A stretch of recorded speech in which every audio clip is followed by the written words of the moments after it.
Today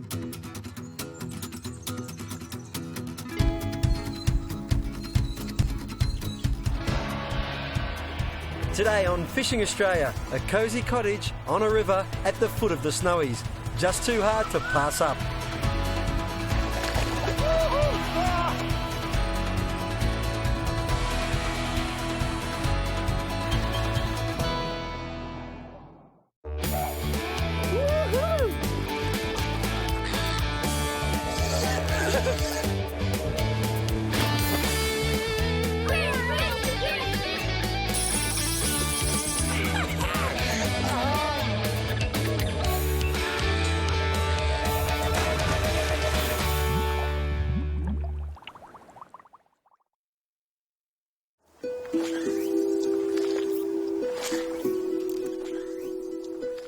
We've come to a magical part of the Snowy Mountains, Land Cruiser country.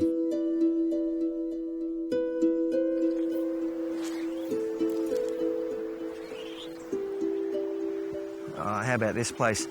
Elm Cottage at the base of the Tumut Valley. Now, got in late last night and I could hear the river trickling all night and I just couldn't resist going out this morning and having a flick with a fly rod. Magnificent fun. Now, this place behind me here, built in 1905. It's right by the Goobergandra River and it's just a stunning location and a great base for exploring the Tumut Valley, which is what I'm going to do on this show. Now, I'm going to take you through some of the gear that I'm going to use on this big mission as we work our way up into the high country. First up, of course, I've got the 7-weight fly rod there. Good for bigger rivers and also lakes, especially when you need to cast bigger flies for bigger fish. Next up in my kit, I've got a heavier spinning stick, a 4 to 6 kilo spin stick, because we might find some Murray cod or golden perch before we get too high up into the high country. Next up, I've got a little spin stick here, rigged up with flies. That's handy just in case the rivers start to flow really fast and you need a bit of weight to get your flies down along the bottom. And then I've got another rod at the end set up with a hard body on it, or I'll put a hard body on it, and that'll be for those aggressive fish that are currently milling around the river mouths because we haven't had a lot of rain just yet. But that's some of the gear I've got, and I've got a big tackle box full of stuff there. There's a lot of different gear to cover a lot of different scenarios. I'm just going to finish getting my gear ready for the first spot.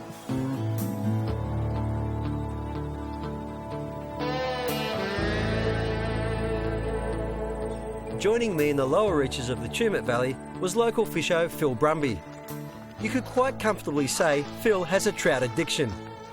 He more hunts his fish, polarising them, and then like a trained marksman, casts his fly into the strike zone. Work it past, come on. Oh, off he's off.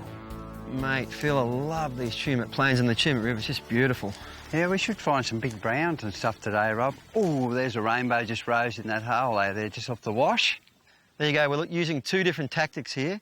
Phil, you're sight fishing for rising fish and also looking for them with your polarised glasses? Yeah, we find with the big browns and stuff on the river, it's much easier to polaroid them and then target them with the fly. So you're hunting them down, you're looking for them? Exactly. Well, you go ahead and do that, mate. And I'll go second, I'll back you up with a lure.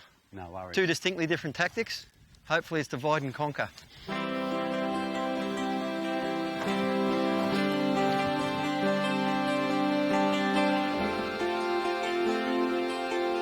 This section of the Tumut River below Blowering is primarily used for irrigation purposes, so it's a tail race fishery. The water comes out from the bottom of Blowering Dam, it's nice and cool, which suits the trout, and they let the water out according to what the farmers downstream need. Now, one of the best times to fish it is in autumn, when the irrigation demands are low, so the water drops and there's less water to cover.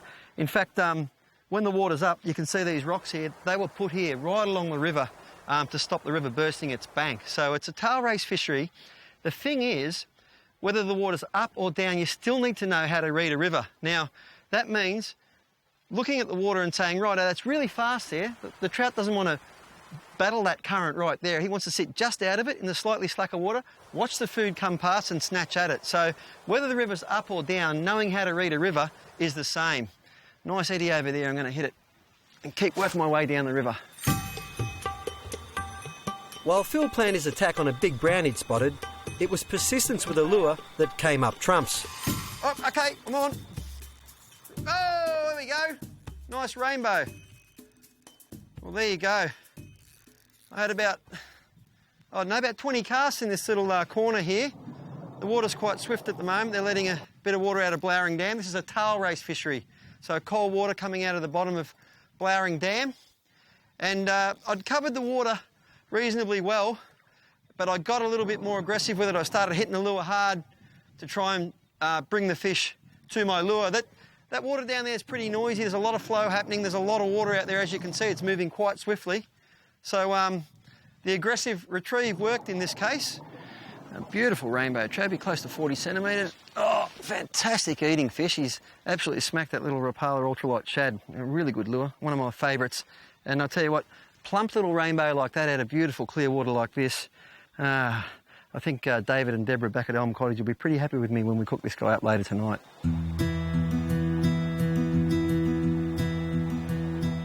If you get off the beaten track, it's always nice to know that you can get help should an emergency arise. Now, mobile phones can go flat, they might not have service, and there's other devices that are not 100% reliable. But this puppy, a PLB, or a personal locator beacon, one flick of the switch anywhere in Australia, and help is on its way immediately. Now, they're not required by law in many instances, like this one here, but I like to carry one everywhere for peace of mind. You can get more information on AMSA's website, and I tell you what, with safety taken care of, you can focus on the fishing. Coming up, Phil and I hook into a couple of large escapees. Rob, I'm on! Hang on, mate.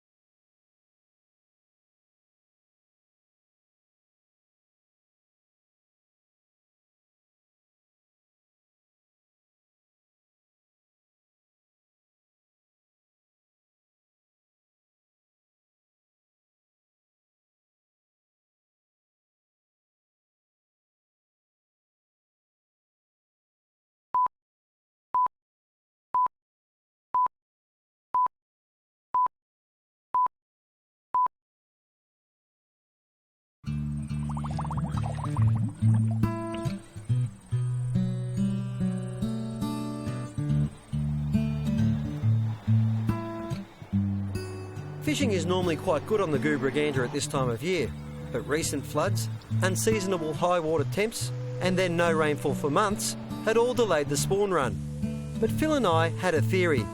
If the big browns weren't here, they may just be waiting at the mouth. So we headed to where the Goobragandra joined the Tumut.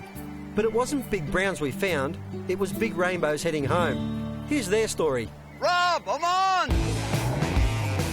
Hang on, mate.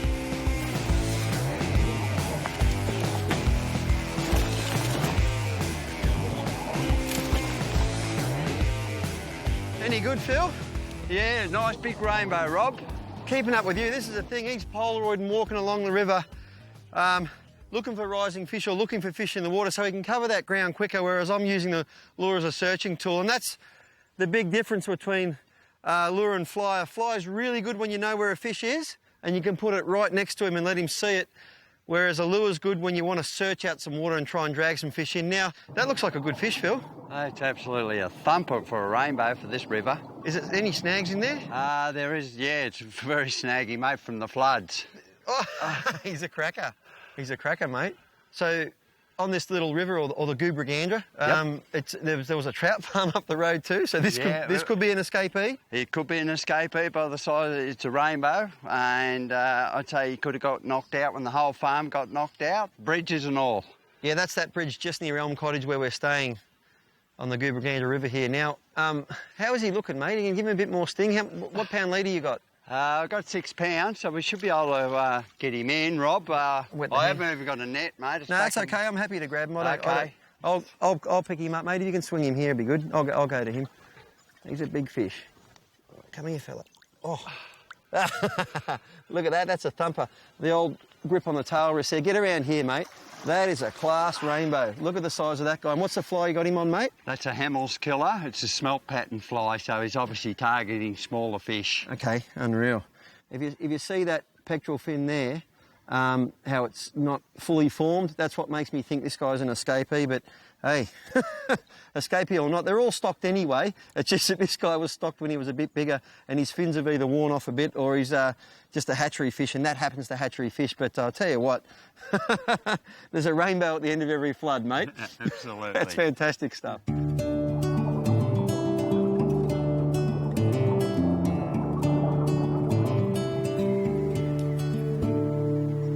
Another great part of my job is product testing, and this is the first lure of its kind in Australia. It's a Rapala Scatter Wrap. It's got a unique bib on the front there, which gives it a unique action. But I'm going to have to get down by the water to show you that action and how to use this lure. Come on. Now, the reason it's called a scatter wrap is because it has that unique action that makes it scatter from side to side. Now, a good angler can impart that action to a lure, but this lure will do it on its own, just on a straight retrieve, or even in the current there, as you can see. And that drives fish mad. You can effectively use a lure like this as a search engine, more or less. It was almost like I googled up big rainbow like Phil's, pressed enter, and... Holy! He just left clear of the water. That's a big fish. Right at the mouth of the creek there. Oh, he's got me in the current. If I can just swing him, I want to swing him into that calm water, but oh, there's a big tree in the way. Get out of there. Get out of there. Oh, come on. All right. Luckily, there's a big gravel bar in front of me there and a nice little gutter going through there. There's a snag I don't want him to get on. If I could get around the corner from this tree, I'd get him in the calm water, but simply not possible with that tree sticking out there at the moment. Now, if you are just starting out, I recommend a net. I never carry one these days, not for trout fishing. I'm happily grab them, but the thing you've got to watch here is the trebles on that lure. That's where you've got to be real careful because it's got multiple hooks. He's a cracker fish. Come on. Nearly. Jeez, he's bigger than I thought. Can't get my hand around him. Got him. That is a rainbow trout. Have a look at the size. I don't want to touch his gills. I want to let him go. Okay, look at that. Pinned him right on the nose. He must have been following that. They often follow, and that scattering action really turns them on, as you can see. That's a big fish. I'll tell you what, I've got to get a photo of that guy, and I'm going to get him back in the river so he can give someone else a big thrill. See those trebles? That's why I'm being careful. I don't want those other trebles pinned on me, but that's a cracker rainbow. Coming up, our night fish gets a little hot.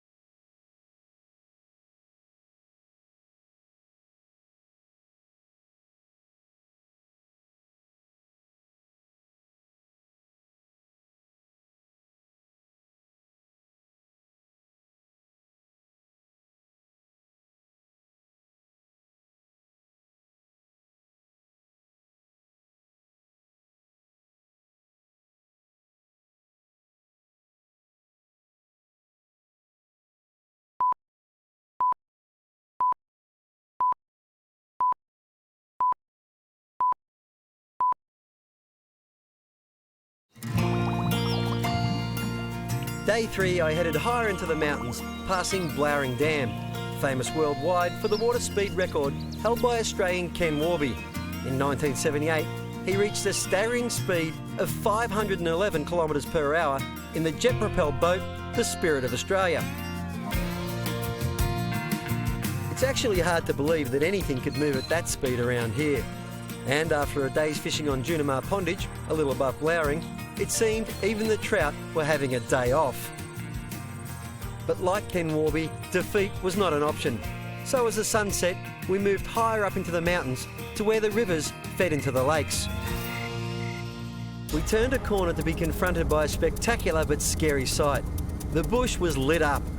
National parks were having a controlled burn. Lucky for us, where we were heading was not in the path of the fire. Actually, it would have been nice to be a little closer to the fire because up here, the temperatures at night drop big time. I tell you what, to be up here in the middle of the night in the snowy mountains, you either have to be a very keen fisherman or a bit crazy, and probably both. But I'm not the only one. At least half a dozen other anglers here. And we're here because this is where you might catch a really big fish. And the way to do it is to use either a fly or a lure. Now, what I'm doing to increase my chances, I've got a beautiful spawning brown trout coloured lure on there. It's actually a crawdad colour, but it looks like a spawning brown trout to me. It's got the beautiful new scatter wrap bib on it there, which makes it shuffle from side to side. But it's all about how you use it. This pool here is up to about 3 metres deep. Now, the way I'll attack it, fan cast it, so I'm casting around the pool like that. The first half a dozen casts might be a bit more subtle, just to see if the fish are up and active and grab the lure. And then after that, when that doesn't work, I always try a barramundi-like retrieve where I really whack, and then roll for a bit and then brrr, rack. Play around with that lure, send that pulse out.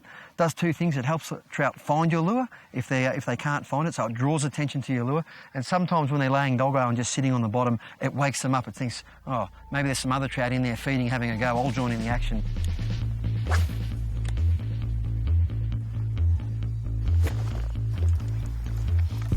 It took close to 2 cold hours casting in the dark when out of the abyss...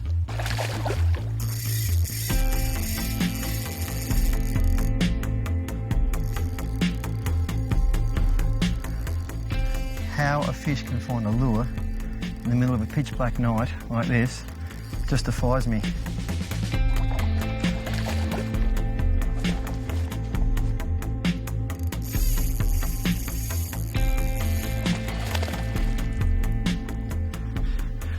What is it about the night time that makes people whisper?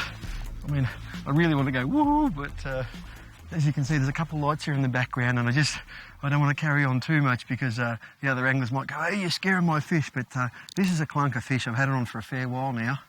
But the hardest part of all, and that's getting down here. I mean, have a look at this. I've got to make sure that doesn't crumble because I'll end up in the drink and it's pretty cold, but I've found the best part I can. Down quickly. Rightio. I've got a good shot at him here. He's getting nice and tired. Oh, I mean, I expect to catch a fish like this when I come up to this area. I'll get him on the tail there now. Gotcha. All right, here we go. Have a look at that. For a brown trout, an absolute cracker. Love the colours in them this time of year. There's that lure with that scatter wrap bib. And yeah, it's becoming popular. That is a beautiful fish. I mean, I'll let him go. I could keep him by the rules, but they are up here to breed, so why not put him back? I'll keep chasing rainbows. In the meantime, I'm happy with a big brown trout like that.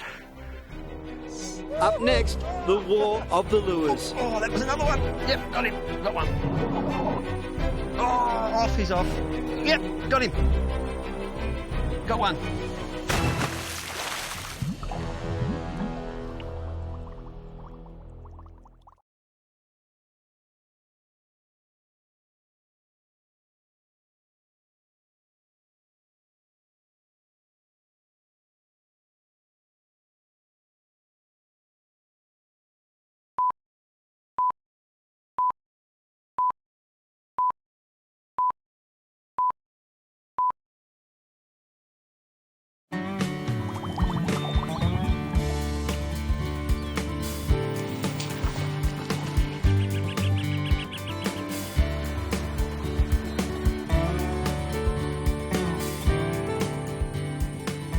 What a beautiful day.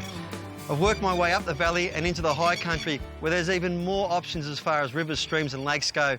Now, she looks pretty low and clear. There will be big spawning fish up here, but they're going to be hard, especially on a day like this. So I'm going to work my way down towards the river mouth where I'm hoping there'll be some big fish stacked up that can't get up the river. While a few were having success on the river, it was not easy. And while I said earlier it was a good idea to have a plan, in this case, a tackle box full of lures was even better. Okay, here we go. I'll tell you what, your wife or your partner or friends might say, why have you got so many lures? Because with lures, the trick is to have a lot and find out the one that they're going to snap at on the day, because whether it be the vibration or the colour or just the mere fact that you're getting a lure that gets down right in front of their face, you've got to have a lure that's going to work, and that's why I've got about 30 here alone and another 100 or so back in the car. I'm just going to lead him down here. As you can see, this bank's quite high up here. Last year, have a look at this. There's another big brown trout laying doggo right here. That's out of control. I've got snags either side of me, so I've only got one option, and that's to get in down this little worn away cliff face. Oh, and bring him back up to you. Well, there you go. That's probably one of the most bizarre positions I've been in with a fish. But that's a beautiful brown trout there. You can see the lure that he smacked there. That's known as a Celta, a Rublex Celta. A cheap lure and a very underrated trout lure. It's a really good lure. So just another one of the many I have in my kit. But how's that for a beautiful fish?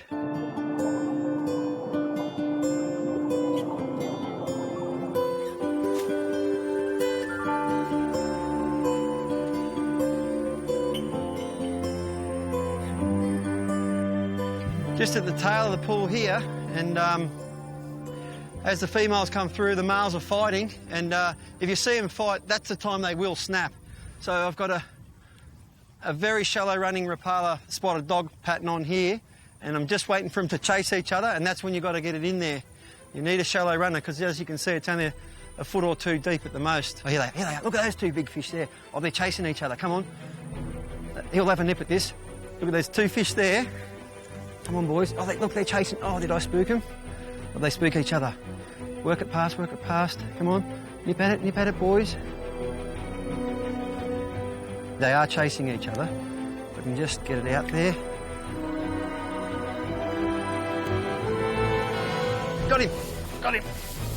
Woo-hoo! Oh. I think I spooked them now.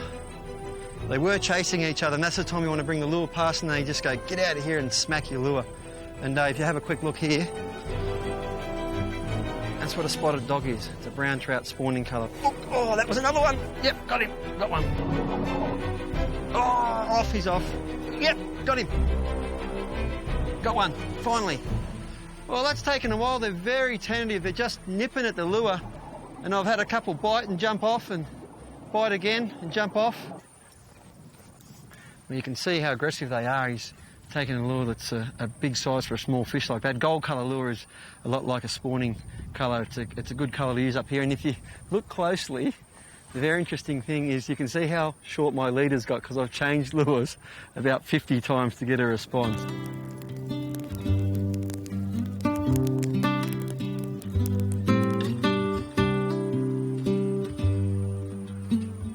Absolutely great fun trying all different sorts of lures to spark a strike out of a big brown trout. I caught some nice ones that I could have kept. 50 centimetres is the size limit at the moment. Always check your rules before you come up. But I prefer to let the browns go because they're self-sustaining here in the Yucumbene River and the lake. The rainbows, however, are stocked. Had I have caught one, I would have kept it. But fret not, I'll come across a mate that did catch a rainbow, and better still, he's a chef. Hey. Hey, mate. How you doing? Yeah, really good, mate. How's things? I can smell it down the river. It's beautiful. That's good. Nice trout, mate. One of the joys of being up here, eh? Yeah, the rainbow caught earlier, mate. Nice fish. Yeah? We just had him marinate in a bit of lemon oil and a bit of brown sugar, and we'll just brown him off a bit now and have a few veggies with him. It should be good.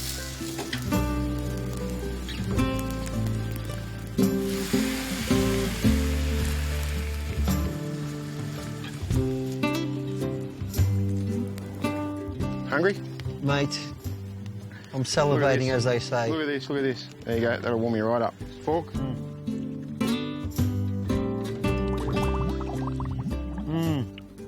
Mate, it might get cold up here at night, but you're certainly leaving nothing to spare when it comes to beautiful food. May as well eat well, mate. Why not? We're in a good spot, so we may as well eat good food.